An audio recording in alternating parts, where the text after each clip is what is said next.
Now Joseph had been taken down to Egypt, and Potiphar, an Egyptian officer of Pharaoh, the captain of the bodyguard, bought him from the Ishmaelites, who had taken him down there.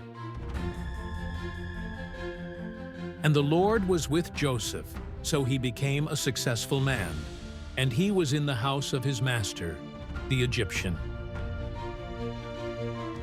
Now his master saw that the Lord was with him, and that the Lord made all that he did prosper in his hand.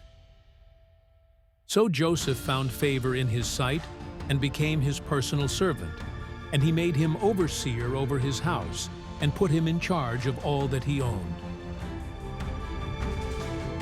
It came about that from the time he made him overseer in his house and over all that he owned, the Lord blessed the Egyptian's house on account of Joseph.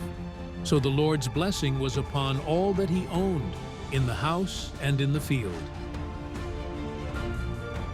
So he left Joseph in charge of everything that he owned, and with him there he did not concern himself with anything except the food which he ate.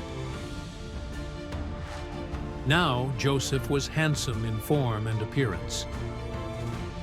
And it came about after these events that his master's wife had her eyes on Joseph, and she said, "Sleep with me." But he refused and said to his master's wife, "Look, with me here, my master does not concern himself with anything in the house, and he has put me in charge of all that he owns. There is no one greater in this house than I, and he has withheld nothing from me except you, because you are his wife. How then could I do this great evil and sin against God?"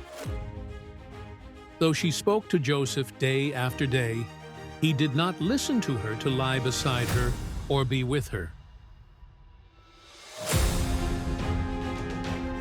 Now it happened one day that he went into the house to do his work, and none of the people of the household was there inside.